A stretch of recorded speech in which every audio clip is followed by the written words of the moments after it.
Here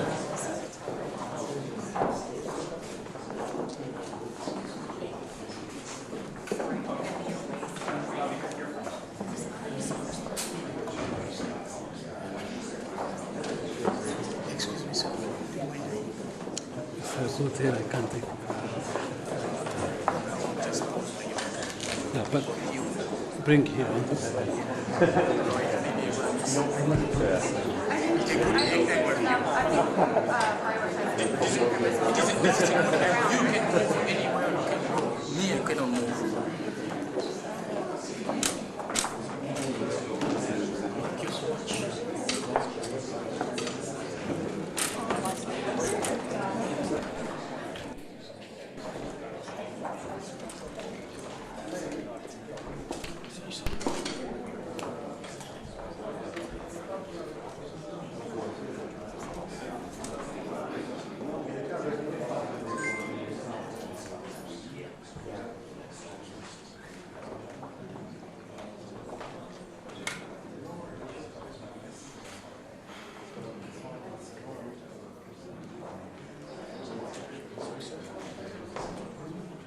No, I can look at this camera online.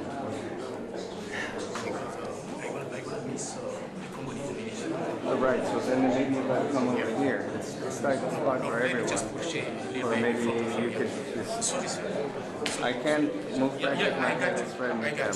Thank you. And here they come, here they come, here they come.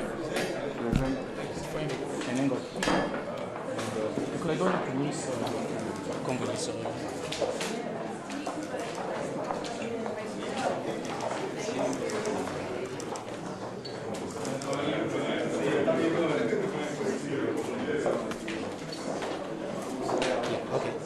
Buddy, right? No, it's not. Yes, it's not going to work. I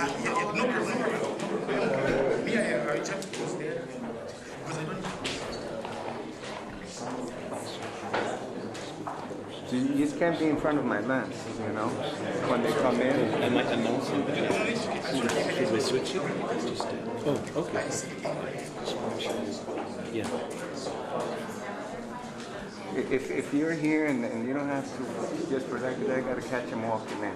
You see what I mean? So if you're there and then you just hit record and that's okay. I will just be.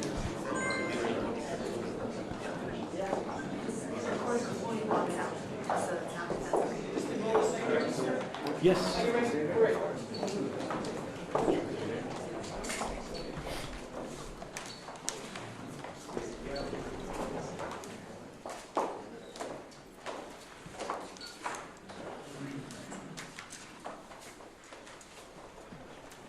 They ready? Please join me in welcoming Secretary Rubio, Foreign Minister Wagner, and Foreign Minister Nduhungirehe.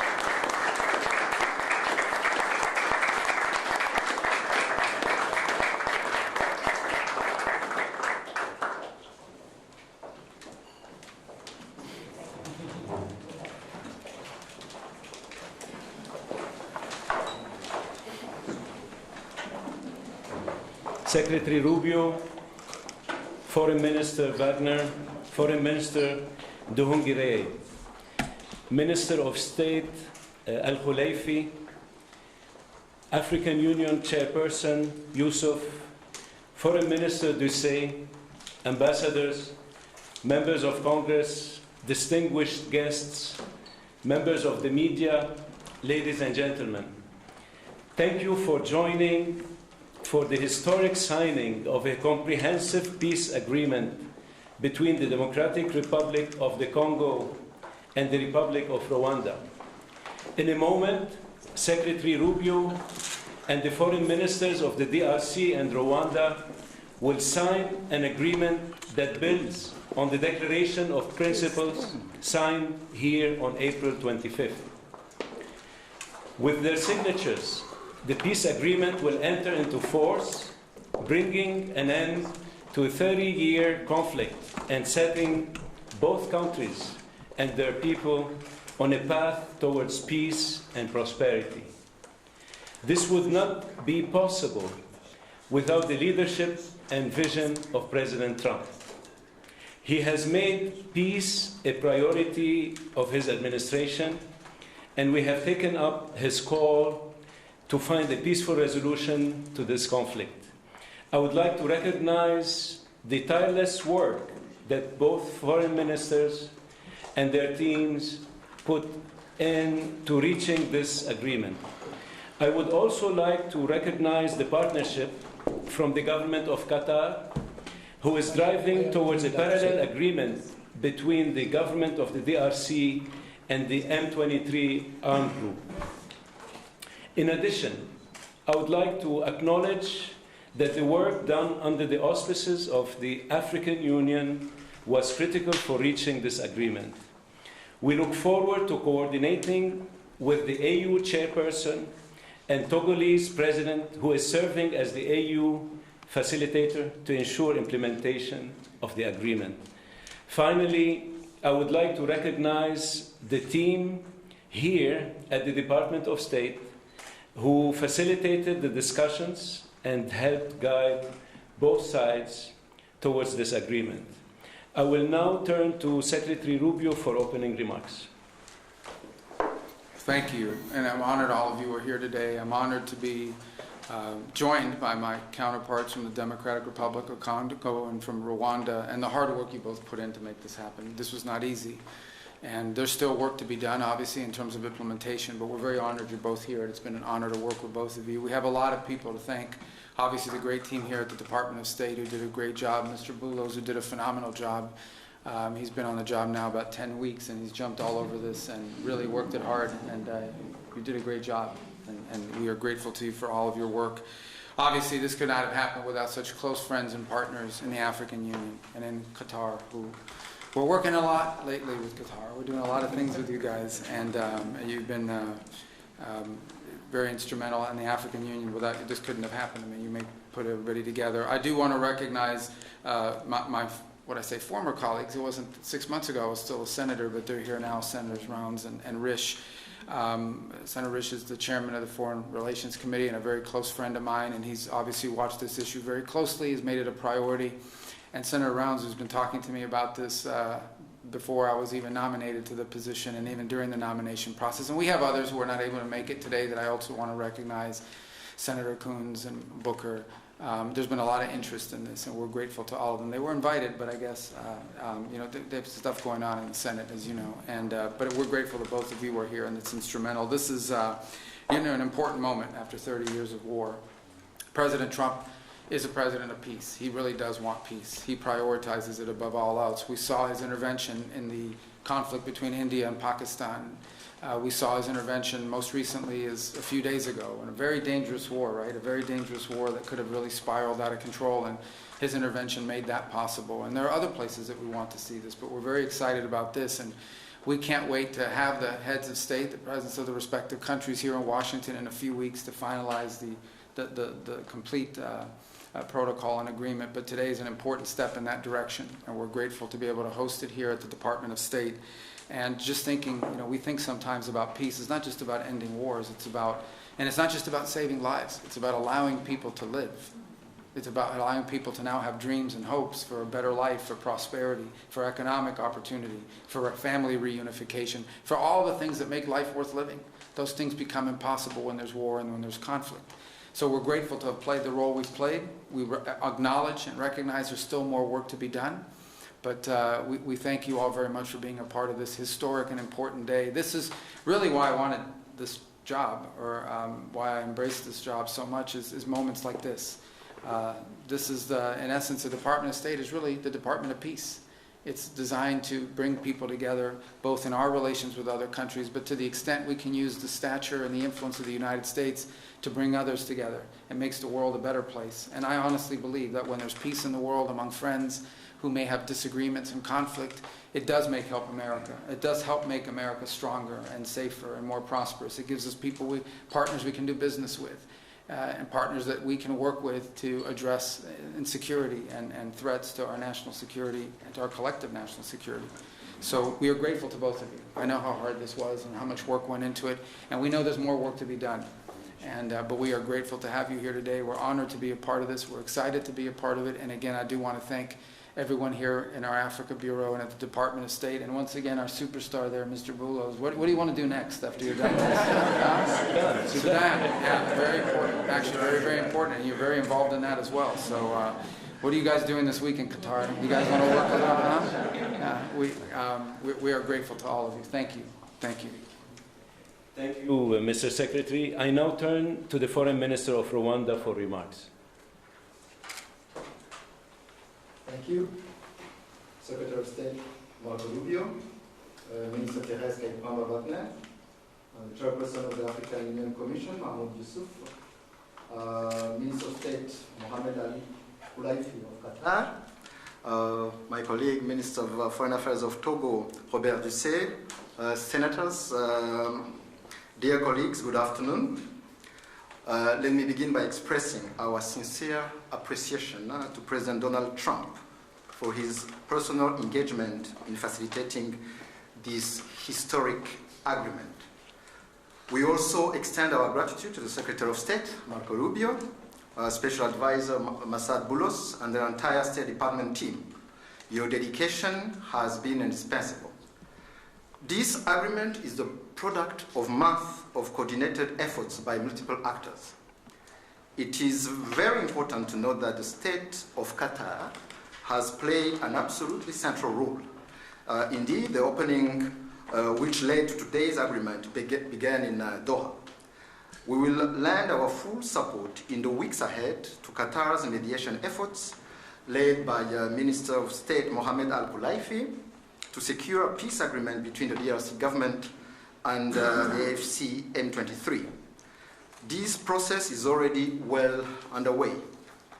Today's agreement also builds on the African-led peace initiatives, which are ably led by the African Union Facilitator, President Faure Gnassingbé of Togo. The heart of this peace agreement is the decision to establish a standing joint security coordination mechanism between DRC and Rwanda. The first order of business is to begin implementing of the concept of operations for the neutralization of the FDLR, to be accompanied by a lifting of Rwanda's defensive measures. This is grounded in the commitment made here for an irreversible and verifiable end to state support for FDLR and associated militias. That is the bedrock of peace and security in our region.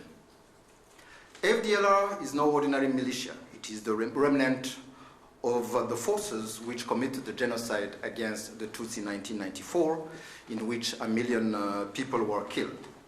With this agreement, we also committed to facilitate the return of refugees in our respective territories of the UNHCR. Creating the conditions for the safe and dignified return of refugees is vital to achieve lasting peace. We also took to enhance economic cooperation, including with American companies and investors.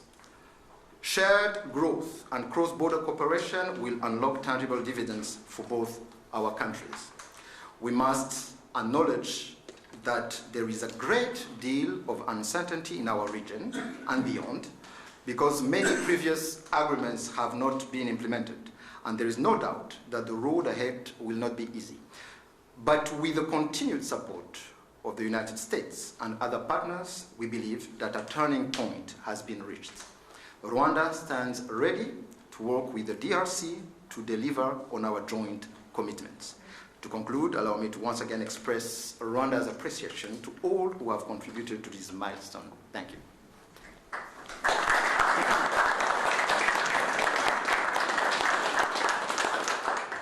Thank you, Mr. Minister. I now turn to the Foreign Minister of the Democratic Republic of the Congo. Mr. Secretary of State, the Honorable Senator Marco Rubio, Dr. Masad Boulos, Senior Advisor for African Affairs, His Excellency Mr. Mahmoud Ali Yusuf, Chairperson of the African Union Commission, His Excellency Mr. Olivier Nduhungirehe, Minister of Foreign Affairs of the Republic of Rwanda, His Excellency Dr. Mohamed bin Abdulaziz Khulaifi, Minister of State at the Ministry of Foreign Affairs of the State of Qatar, His Excellency Mr. Robert Ducé, Minister of Foreign Affairs of the Republic of Togo, Senators, Excellencies, distinguished guests, and to all Congolese citizens following this movement, wherever you may be. 2 months ago in this very room, we signed a Declaration of Principles, a first tangible step to break with deadlock and chart a path towards peace. Today, that choice takes shape and sustained efforts have come to fruition. With this peace agreement, we open a new chapter, one that calls not only for commitment, but for the courage to see it through. By signing this sovereignty of states. Those who have suffered the most are watching. They are expecting this agreement to be respected, and we cannot fail them. This agreement builds on the efforts of many. First and foremost, we want to express our sincere gratitude to His Excellency President Donald J. Trump for his commitment to this peace process. His leadership kept this process focused and goal-oriented, and that from day one. This was further characterized by the quality and resolve of the entire U.S. team, illustrated by the critical support of Senator Rubio and Dr. Boulos. We salute His Excellency, President Félix Antoine Tshisekedi Chilombo, for choosing the harder path, a peace rooted in principle and in the dignity of our people. We thank President João Lourenço of Angola, facilitator of the Rwanda process, for laying critical foundations. We are also grateful to the State of Qatar and to His Highness the Emir, whose leadership was instrumental in convening the first direct meeting between our two heads of states in March, a courageous step that laid the groundwork for dialogue. Qatar has since facilitated further talks in Doha and remained a principled and steady partner throughout this peace effort. The African Union, through its chairperson and the appointed facilitator, His Excellency Faure Gnassingbé of Togo, have anchored this process in African ownership. Finally, we thank the negotiating team of both the DRC and Rwanda for their perseverance and devotion. This moment has been long in coming. It will not erase the pain, but it can begin to restore what conflict has robbed many women, men, and children of: safety, dignity, and a sense of future. For the Great Lakes region, it offers a rare chance to turn the page, not just with words, but with real change on the ground. Some wounds will heal, but they will never fully disappear. They may grow over, but the skin will forever remain thin and frail, and deep down, the flesh will still remember. At times we will feel numb, and at others we will feel a sudden pang that will remind us of what was lost forever. The scars we carry on our bodies and in our souls will remind us of what must never be forgotten, repeated, or accepted. A few days ago in Kinshasa, a coalition of women's organizations shared a clear message with me. Nous ne voulons pas d'une paix d'élite. Nous voulons une paix réelle, vécue, partagée et construite avec nous. We do not want a peace shaped by elites. We want a peace that is real, lived, shared, and built with us. To our fellow citizens in the East, this agreement was signed with you in mind.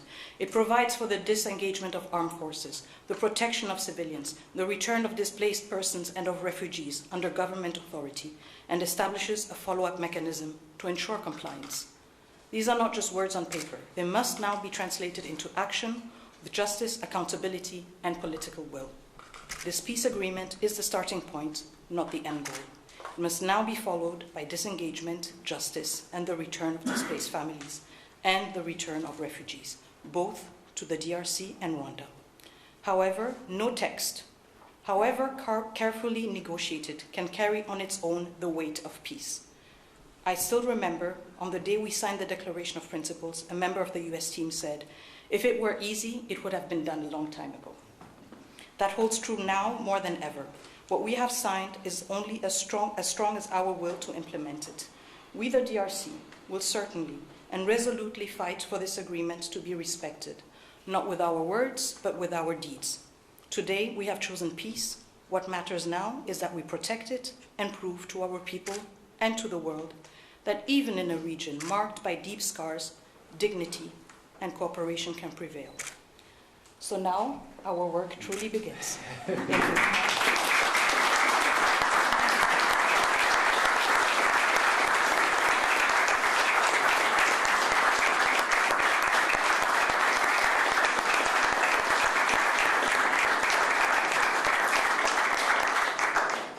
Thank you, Madam Minister. It's now my honor to invite the parties to sign the peace agreement to be witnessed by Secretary Rubio.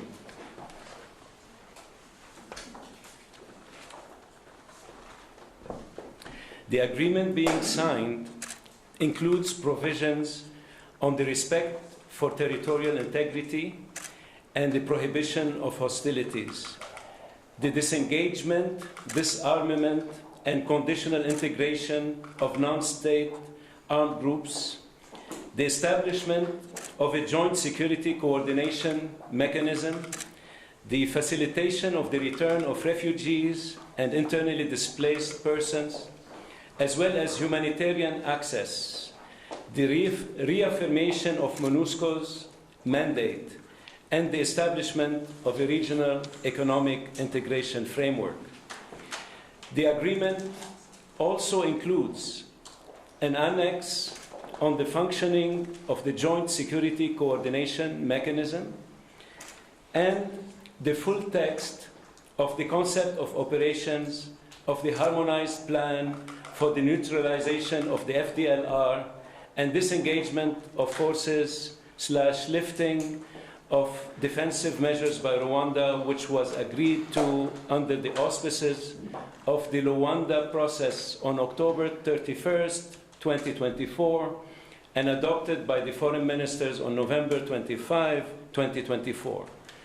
With the parties' signatures today, the agreement immediately enters into force. Thank you very much. Congratulations.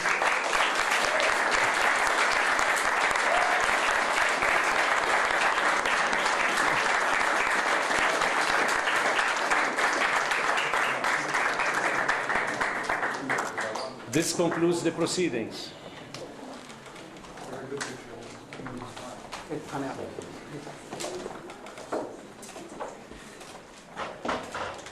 Kindly stay seated while the parties depart. Can we get a picture with the two senators? Yes, please.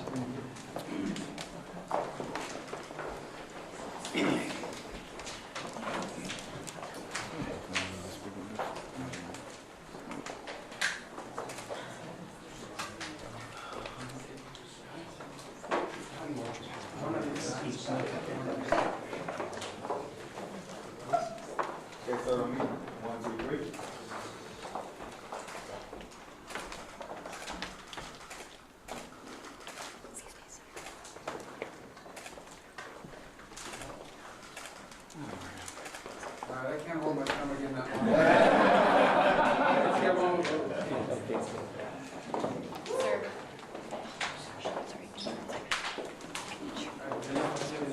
Sit down or you're blocking the camera. Okay, so I mean, 1, 2, 3.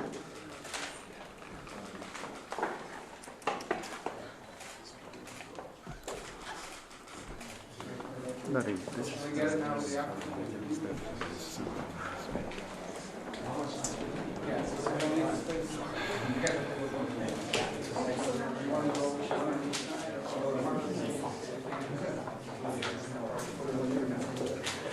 I think we're fine with the office.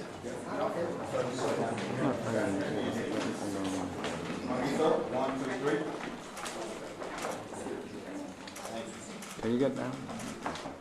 Thank you.